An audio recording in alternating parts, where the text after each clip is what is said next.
नमस्कार साथियों, मैं के प्रजापति आप सभी का स्वागत करता हूं हमारे यूट्यूब चैनल स्टडी कर पर। फ्रेंड्स, आप लोग देख रहे हैं आरआरबी ग्रुप डी में साइंस के पेपर के सॉल्यूशन की सीरीज जो 24 अगस्त 2022 की शिफ्ट 1 का हुआ था। इससे पहले के भी हमने कई सेट्स का सॉल्यूशन अपलोड किया, प्लेलिस्ट में जाकर उसको भी देख सकते हैं। जितने ज़्यादा क्वेश्चंस की प्रैक्टिस करेंगे ये आपके आने वाले एग्जामों के लिए बहुत ही हेल्पफुल होगा। चलिए शुरू करते हैं आज के सॉल्यूशन। पूछ रहा है, पौधे अपने अपशिष्ट उत्पादों को किन विभिन्न भागों में संग्रहित करते हैं, है ना। अपशिष्ट उत्पादों को, अब देखिए आपको अगर ना भी समझा तो आप इसे एलिमिनेट कर सकते हैं। कैसे? जैसे लाइसोसोम होता है। लाइसोसोम क्या होता है? ये ज्यादातर जंतुओं में पाया जाता है और कुछ ही पौधों में पाया जाता है। कुछ ही पौधों में मिलता है ना। इसका काम क्या होता है? ये अपशिष्ट पदार्थों का पाचन करता है। पदार्थों का पाचन करता है। और ये जो अवर्णी लवक होते हैं ये भंडारण करते हैं का भोजन का, है ना। क्या होता है भोजन में? स्टार्च होता है, वसा होता है और प्रोटीन, इनका ये स्टोरेज करते हैं। तो इसमें दोनों में अवर्णी आ गया, इसमें लाइसोसोम हो गया, तो ये तो नहीं होंगे। तो क्या बचेगा हमारे पास? पत्तियां, रसधानियां और पुरानी जाइलम। तो अपशिष्ट पदार्थों को ये संग्रहित करते हैं। ऑप्शन जो है 4 हमारा करेक्ट हो जाएगा। पत्तियों के बारे में और बात करते हैं। पत्तियों, है ना, पत्तियों में जो है स्टोमेटा होता है। स्टोमेटा होता है जो है ऑक्सीजन और कार्बन डाइऑक्साइड को एक्सचेंज करती है ना। इसके अलावा ये जो है जल वाष्प, है ना, जल वाष्प जिसे वाष्पोत्सर्जन करते हैं, ये भी यहीं से होता है ना। इसके जो है अगल बगल जो है गार्ड सेल्स लगे जाते हैं। जब ये गार्ड सेल्स खुलते वक्त बेंड होते हैं तो स्टोमेटा ओपन हो जाता है और ऑक्सीजन, कार्बन डाइऑक्साइड और जल का इस तरह से जो है एक्सचेंज होता है। रसधानियां, रसधानियां जो है वैक्यूल्स, ये जो है हमारे अपशिष्ट पदार्थों का, भोजन का भी भंडारण करती है।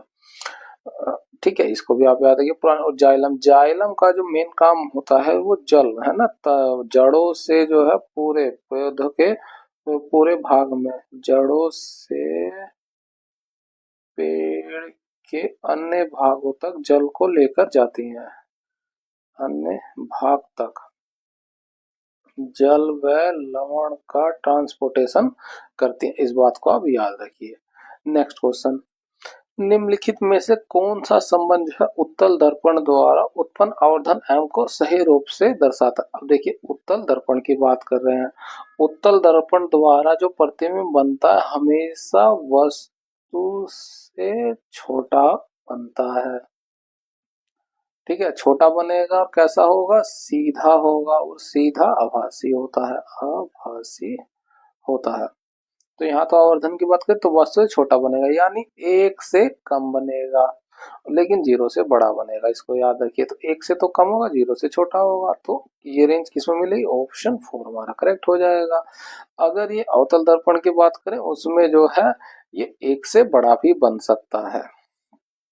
ठीक है, नेक्स्ट क्वेश्चन, निम्न में से कौन सी अभिक्रिया संभव है? अब देखिए उसके लिए आपको जो है रिएक्टिविटी जो सीरीज है हमारी उसको याद होना चाहिए। तो सबसे ज्यादा अधिक अभिक्रियाशील क्या होता है? वो होता है कैल्शियम, उससे कम होता है सोडियम, कैल्शियम उससे कम मैग्नीशियम, एल्युमिनियम, जिंक हो जाएगा, फिर फेरस हो जाएगा, फिर लेड हो जाएगा, हाइड्रोजन उससे कम कॉपर, और फिर हो जाएगा मरकरी। मरकरी से कम हो जाएगा सिल्वर, सिल्वर से कम हो जाएगा गोल्ड, और इससे कम होता है प्लेटिनम। ठीक है, तो ये आपको सीरीज याद होनी चाहिए। ऊपर की तरफ जैसे जैसे बढ़ते हैं अभिक्रिया दर भी बढ़ती है। ठीक है, अभिक्रियाशीलता, अभिक्रियाशीलता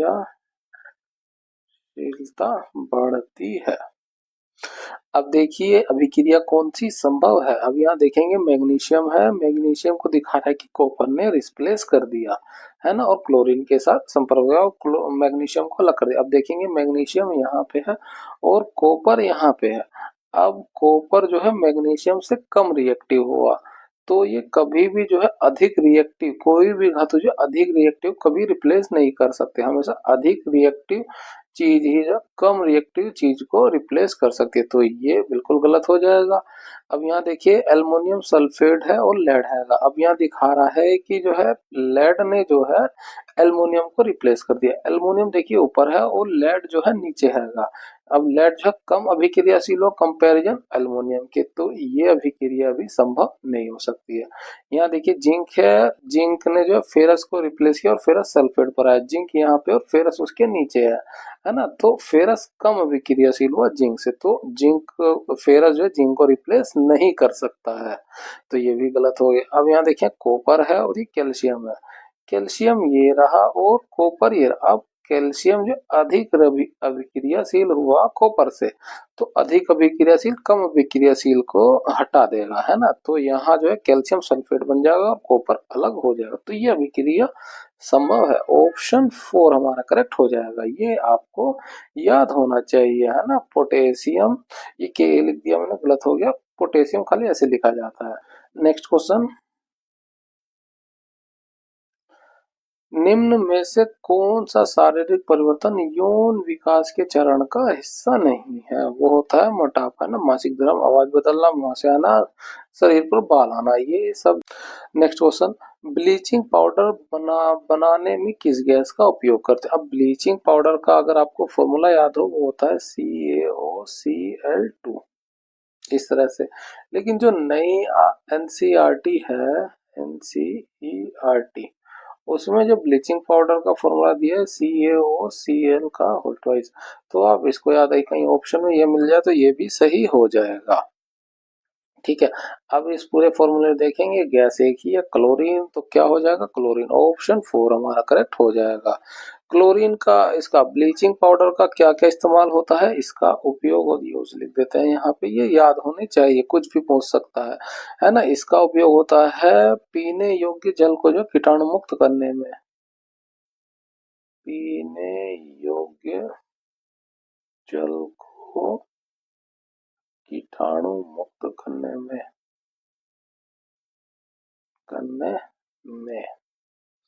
ठीक है, और इसका क्या उपयोग होता है दूसरा, ये होता है रासायनिक उद्योगों में उपचायक के रूप में काम करता है, उपचायक यानी ऑक्सीडेशन के रूप में, रासायनिक उद्योगों में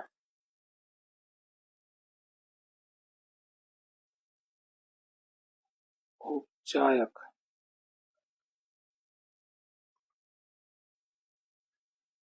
के रूप में। इसके अलावा क्या काम होता है इसका, ये होता है लॉन्ड्री में साफ कपड़ों को विरंजक करने में, लॉन्ड्री में साफ कपड़ों को विरंजक करने में, विरंजक करने के लिए, विरंजक क्या मतलब क्या हुआ कि उसे चमकदार बनाने में, है ना, जो कपड़े साफ हो गए उनमें चमक लाने के लिए लॉन्ड्री विरंजक का इस्तेमाल किया जाता है। इसके अलावा जो है कागज की फैक्ट्री जो होती है ना, कागज की फैक्ट्री में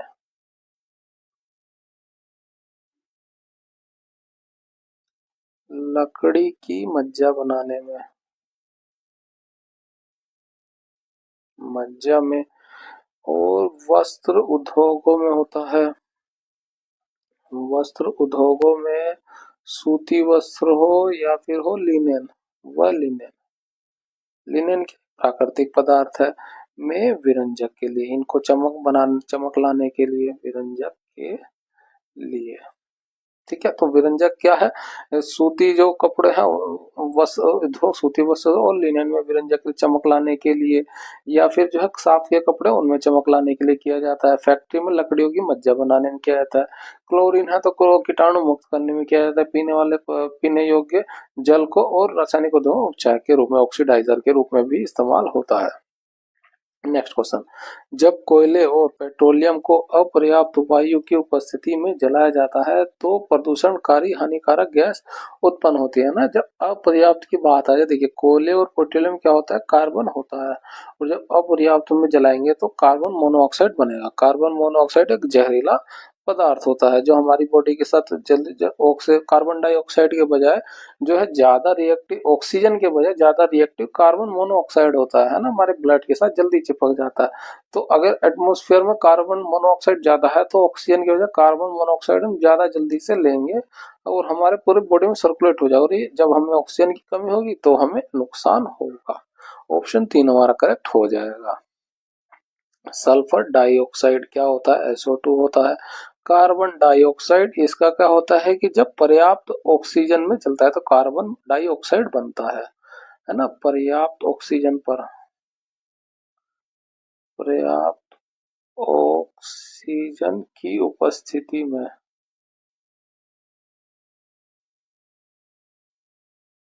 बनता है ये। नाइट्रोजन ऑक्साइड हो गया है ना, ये सब बनते हैं जब उच्च तापमान पर जो हवा में नाइट्रोजन होती है वो ऑक्सीजन के साथ रिएक्ट करती है, वो नाइट्रोजन ऑक्साइड है ना, ये सब बनता है। निम्नलिखित में से किस मामले में एक वृत्ताकार कुंडली में संयोजित गैल्वेनोमीटर द्वारा एक धारा दर्ज की जाएगी, है ना। अब गैल्वेनोमीटर क्या होता है कि जो धारा प्रवाहित हो रही अल्प मात्रा को मापने के लिए किया जाता है। प्रवाहित हो रही धारा की अल्प मात्रा, धारा की अल्प अल्प लिख देते हैं, ये अल्प मात्रा को मापने के लिए किया जाता है।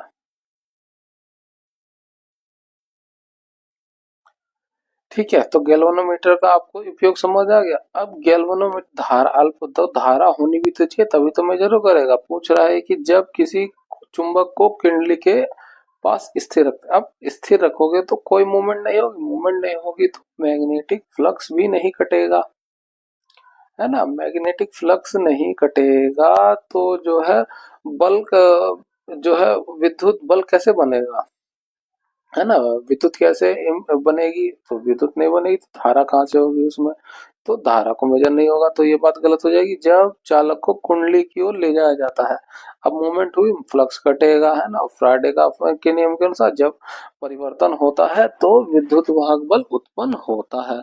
जब किसी कुंडली को चुंबक को कुंडली से दूर ले, अब पास ले जाएंगे, दूर ले जाएंगे तो जो है मूवमेंट होगी, मूवमेंट होगी, फ्लक्स कटेगा और विद्युत वाहक बल इंड्यूस होगा। बल इंड्यूस होगा तो धारा और वोल्टेज बनेगी और उसको हम मेजर कर पाएंगे। तो ये दोनों ही बातें सही हैं, ये गलत हो जाएगा। आंसर क्या हो जाएगा? 1 का 2 और 3। नेक्स्ट क्वेश्चन,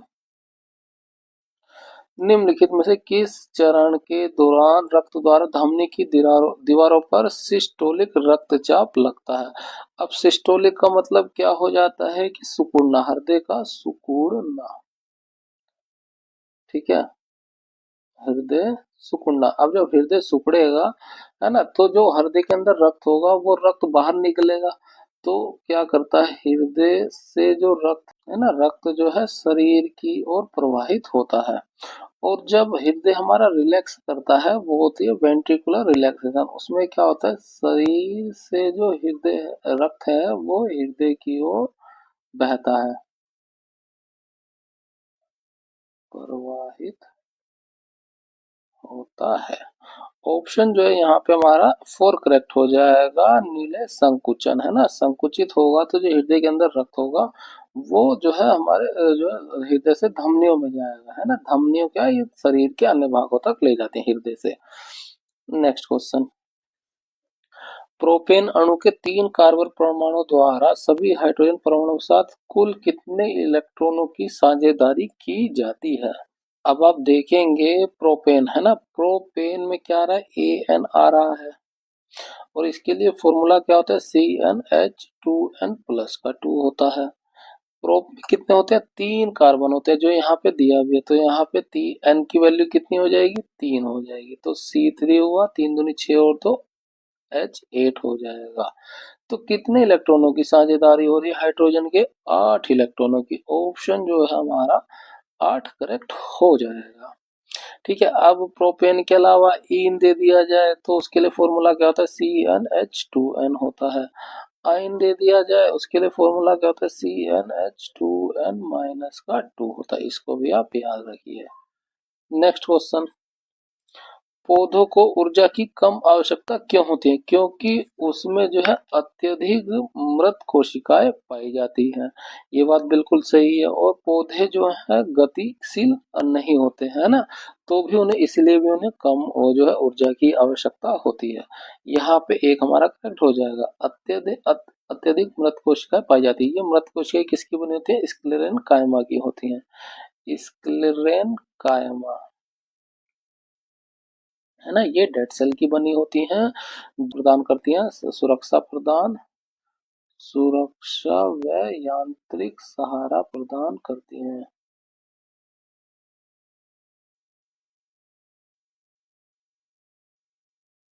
इसको भी आप याद रखिए। नेक्स्ट क्वेश्चन, अलैंगिकता के संबंध में कॉलम 1 और कॉलम 2 में सही मिलान को दर्शाने वाले विकल्प को चयन कीजिए। प्रजनन के लिए दिया गया है। अब कॉलम 1 और कॉलम 2 के साथ हमें जो है मिलान करना है। अब लिशमेनिया में क्या होता है? वो होता है बाइनरी विखंडन, है ना, बाइनरी द्विविखंडन।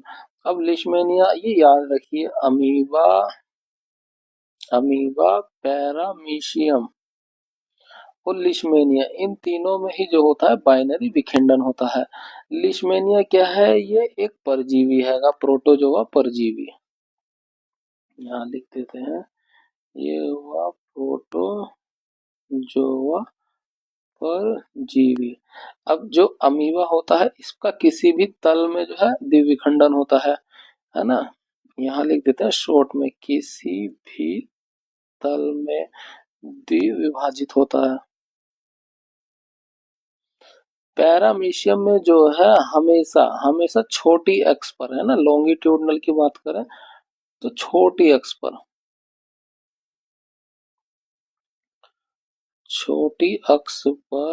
विभाजित होता है।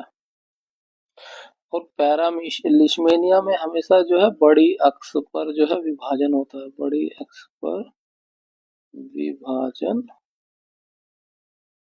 होता है। इसको आप याद रखिए। यीस्ट यीस्ट में क्या होता है? वो होती है बडिंग। इसको आप याद रखिए। प्लाज्मोडियम क्या होता है? बहुविखंडन होता है। प्लाज्मोडियम क्या है? ये मलेरिया रोग होता है ना, ये मल्टीपल सेल करता है और ये मलेरिया रोग होता है। ये मलेरिया प्लाज्मोडियम को वाहक कौन होता है? मादा एनाफिलिस मच्छर होता है ना, मादा एनाफिलिस, मादा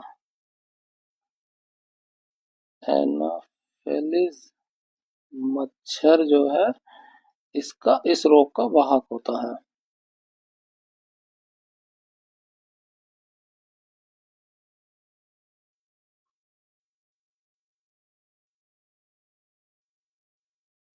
हाइड्रा में देखिए बडिंग और जो है पुनर्जनन दोनों होता है। अब बडिंग तो जो है यीस्ट के लिए होगा, तो हाइड्रा के लिए क्या बचेगा? फिर पुनर्जनन। दोनों याद रखिए। इसमें जो है बडिंग भी होता है और पुनर्जनन भी होता है। पुनर्जनन अगर हम इसको ऐसे काट दें तो वापिस से ये ग्रो कर जाएगा। तो क्या बनेगा? एक का जो है दो करेक्ट हो जाएगा, एक का दो करेक्ट हो जाएगा। बी, इश्मीनिया में क्या होती है? बडिंग होती है, तो बी का चार करेक्ट हो जाएगा। सी, प्लाज्मोडियम में बहुविखंडन होता है, उसका तीन करेक्ट हो जाएगा। और डी, हाइड्रा में पुनर्जनन हो जाएगा, डी का एक हो जाएगा। तो दो चार तीन एक, दो चार तीन एक, ऑप्शन जो है एक हमारा करेक्ट हो जाएगा। नेक्स्ट क्वेश्चन, विद्युत चुंबकीय प्रेरण की खोज किसने की थी? वो की थी माइकल फेराडे ने, है ना। जब किसी बंद परिपथ में जब किसी बंद परिपथ में चुंबकीय फ्लक्स में परिवर्तन होता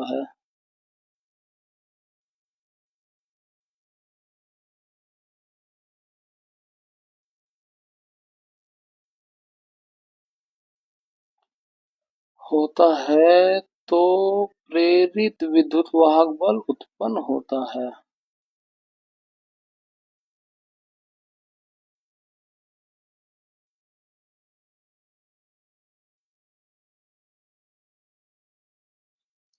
फॉर्मूला क्या होता है इसका? माइनस एन गुणा d t d phi upon d t, है ना। फ्लक्स परिवर्तन की दर और किस पर निर्भर करता है, फेरों की संख्या पर।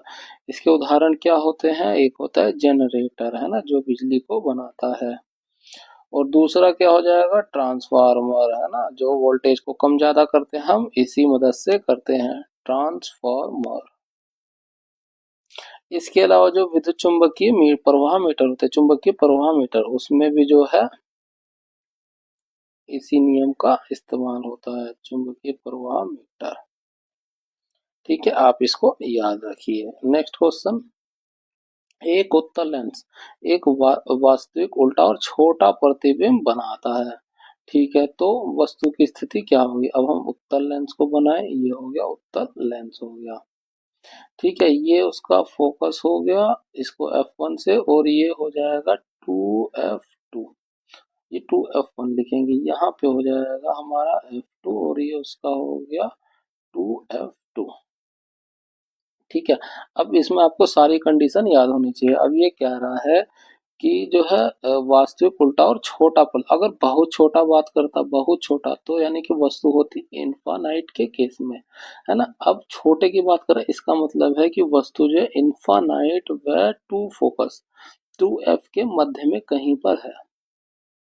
ठीक है, मध्य में कहीं है, तो यहाँ पे हमारा प्रतिबिंब बनेगा, है ना। आप देखें ऑप्शन में F और 2F के बीच में, F और 2F के बीच में यहाँ पे रख देंगे तो प्रतिबिंब हमारा बड़ा बनेगा।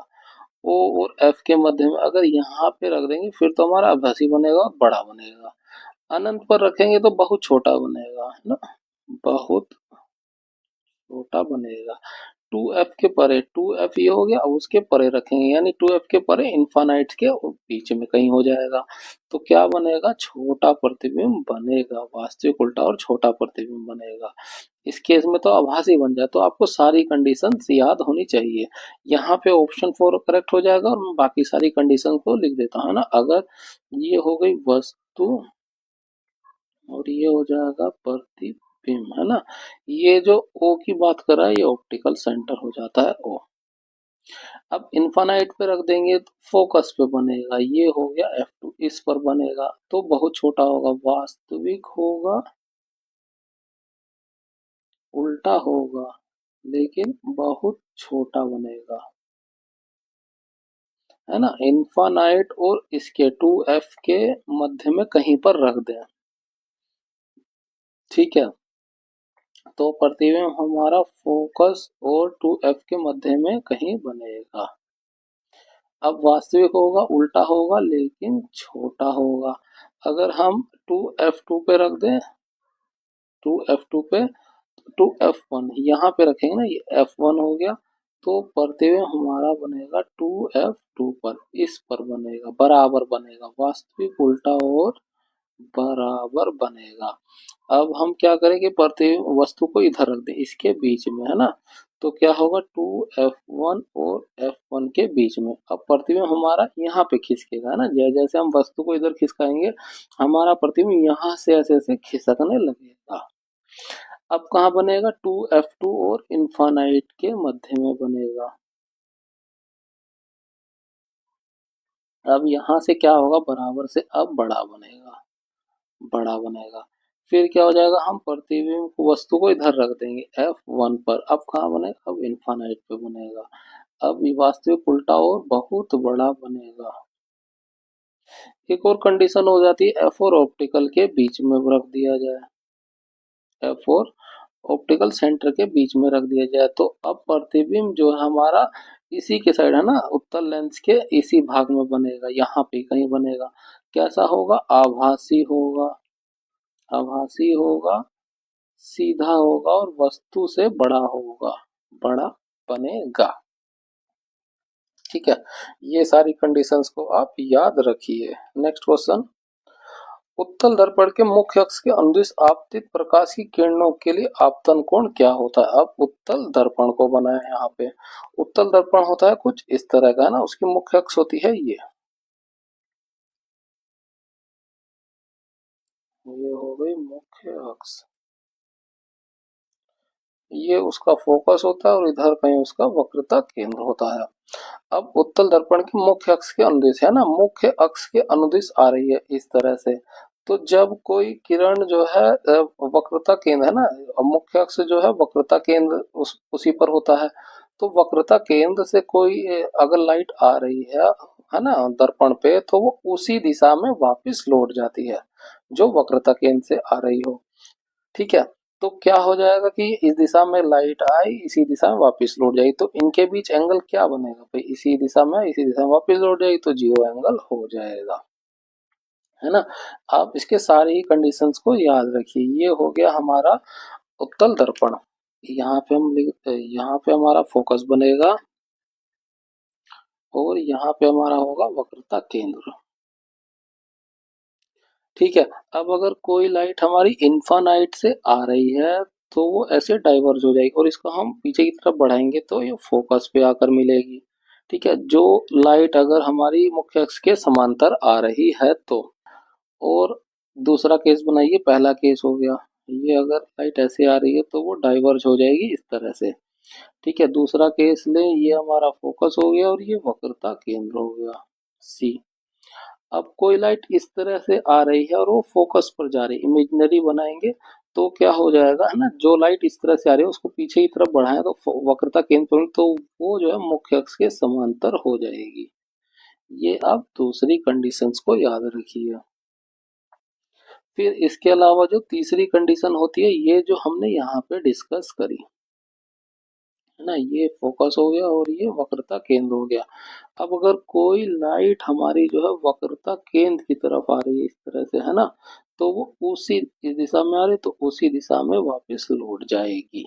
ये तीसरी कंडीशन होती है। यहाँ पे कहा गया था मुख्य अक्ष की दिशा में, इसलिए वो इस तरह से आई थी और वक्रता केंद्र से ही गुजरेगी वो फिर, है ना, क्योंकि मुख्य अक्ष जो है वक्रता केंद्र पर ही मुख्य अक्ष होता है, तो उसी पर ही वापस लौट गई। चौथे केस में क्या होता है कि ये हो गया, अब ये होता है पोल पी, है ना, अगर कोई लाइट जो हमारी इस तरह से है और इसके पोल पे है तो वो उसी दिशा में रिफ्लेक्ट हो जाएगी उतने ही एंगल से, जितना आई होगा उतना ही आर हो जाएगा। इसको आप याद रखिए ना, तो ये परावर्तन कर देगा इस तरह से ही उसी एंगल पे। इसको आप याद रखिए, यहाँ पे मुख्य अक्ष के अनुसार तो उसी डायरेक्शन में रोटेगी तो वो 0 डिग्री हो जाएगा। नेक्स्ट क्वेश्चन, निम्नलिखित में से कौन से उदासीनीकरण अभिक्रियाएं हैं। अब उदासीनीकरण अभिक्रिया क्या होती है, उसमें अम्ल होता है व क्षार होता है। अम्ल और क्षार से क्या बनता है, लवण व जल का निर्माण होता है। अब देखेंगे, ये एक क्षार हुआ और ये एक अम्ल हुआ, तो अम्ल और क्षार मिलेंगे तो क्या बनेगा, लवण बनेगा और जल बनेगा।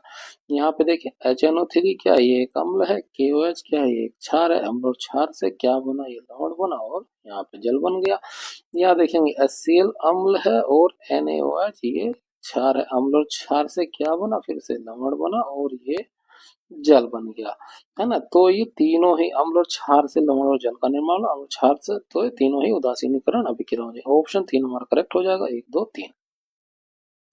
नेक्स्ट क्वेश्चन, निम्नलिखित में से कौन सा एल्युमिनियम का अयस्क है, वो है बॉक्साइट। इसको आप याद रखिए, हेमेटाइट और सिडेराइट ये जो है आयरन के अयस्क हैं, आयरन के अयस्क, इनको भी आप याद रखिए। नेक्स्ट क्वेश्चन, तत्वों के रासायनिक गुणों का अध्ययन करने के लिए मेंडलीफ ने किन दो तत्वों से बनने वाले यौगिकों का अध्ययन केंद्रित किया था, वो है हाइड्रोजन और ऑक्सीजन। ठीक है, ये क्योंकि अधिक अभिक्रियाशील है ना, अधिक अभिक्रियाशील है, सभी धातुओं के सभी तत्वों के साथ अभिक्रिया करते हैं।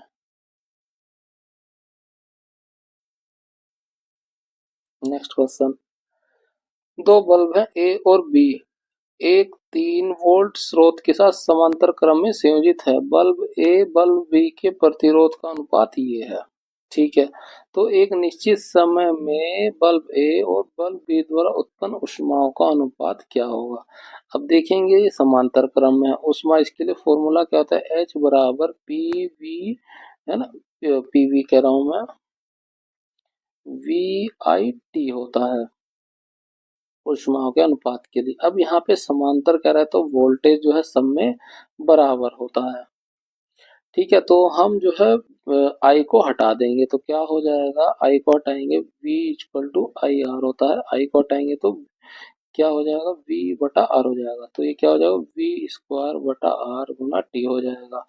अब यहाँ देखेंगे ऊष्मा जो है इनवर्सली प्रोपोर्शनल हो जाएगी प्रतिरोध के, है ना, प्रतिरोध ए, ये आर ए का प्रतिरोध दिया, ये आर बी का प्रतिरोध दिया है, तो ऊष्माओं का अनुपात क्या हो जाएगा, उल्टा हो जाएगा, ए का अनुपात और ऊष्मा बी का अनुपात क्या मिलेगा हमें, ये मिलेगा, एक तीन है तो तीन एक हो जाएगा, तीन एक, ऑप्शन जो है तीन एक हमारा थ्री का करेक्ट हो जाएगा। नेक्स्ट क्वेश्चन, निम्नलिखित में से कौन से बेंजीन के अणु की संरचना, अब देखिए बेंजीन का फॉर्मूला होता है C6H6, है ना, और ये जो होता है समतल में षष्ठ कोणीय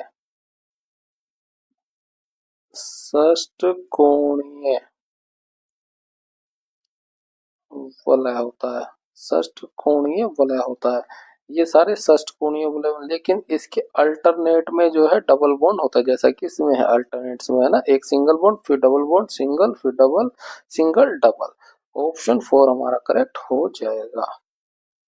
नेक्स्ट क्वेश्चन, हवा में गतिमान प्रकाश की किरण कांच की पट्टियों में प्रवेश करती है, निम्नलिखित में से कौन सा कथन सही है।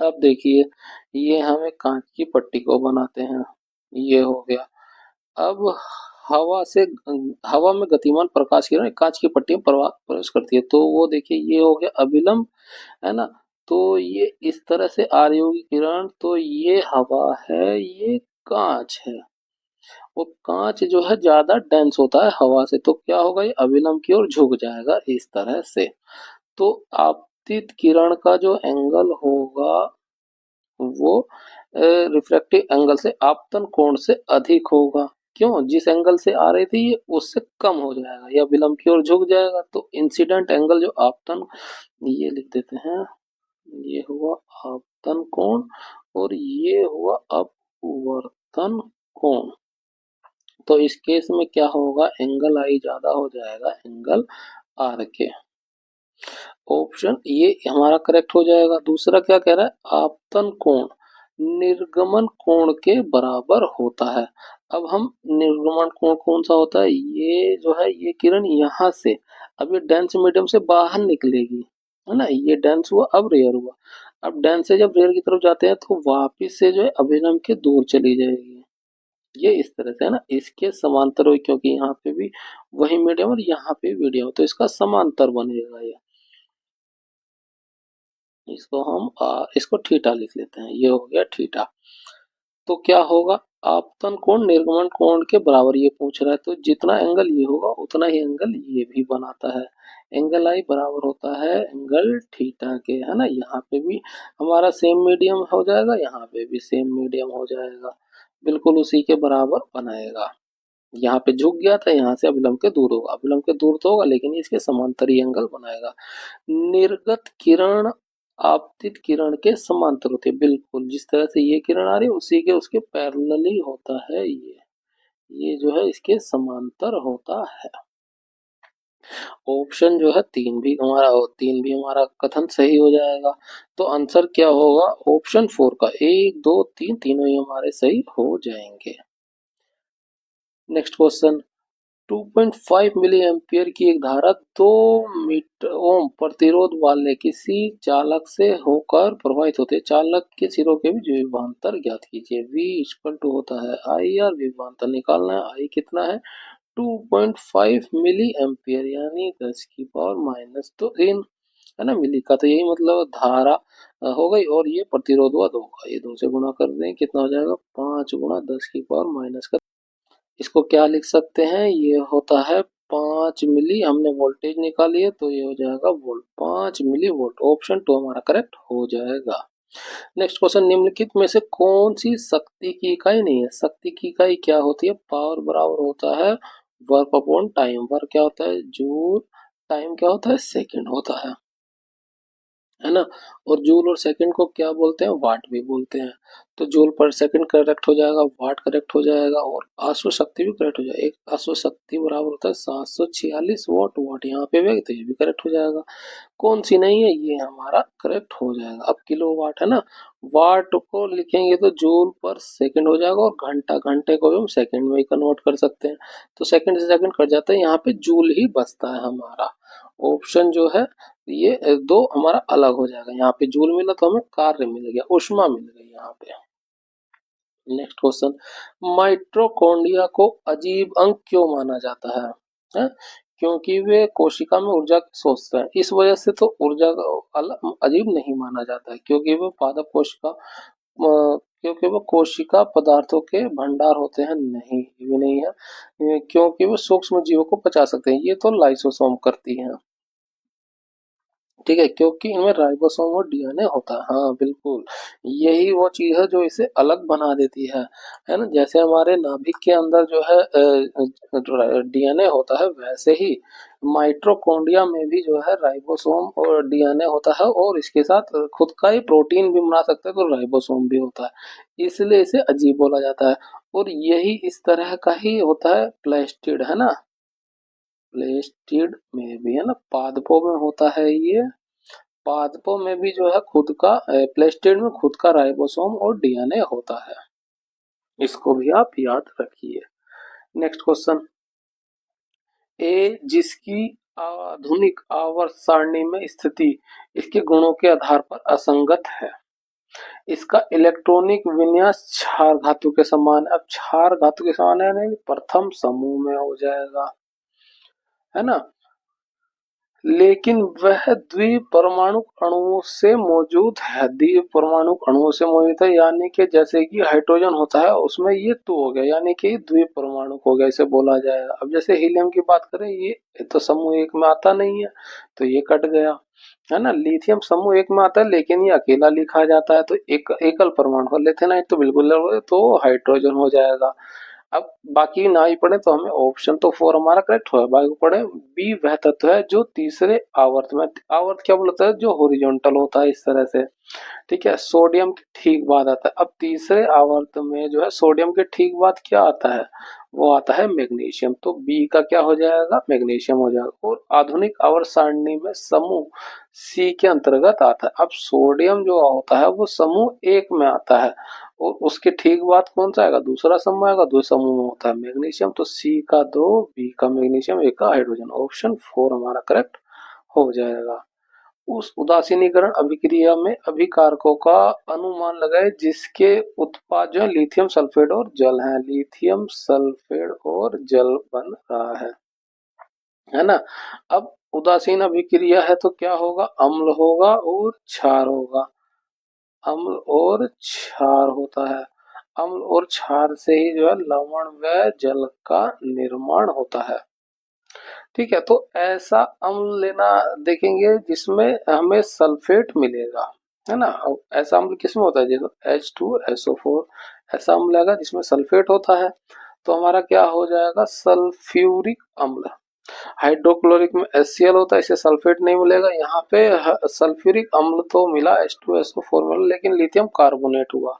लिथियम कार्बोनेट हो गया तो यहाँ से जो है हमें जल नहीं निकलेगा, यहाँ से कार्बन डाइऑक्साइड भी साथ में निकलेगी, तो ये नहीं हो सकता। हाइड्रोक्लोरिक अम्ल और लिथियम कार्बोनेट, हाइड्रोक्लोरिक साथ हमें सल्फेट नहीं मिलेगा तो ये अलग हो जाएगा, और ये सल्फ्यूरिक अम्ल और लिथियम हाइड्रोक्साइड, है ना, LiOH।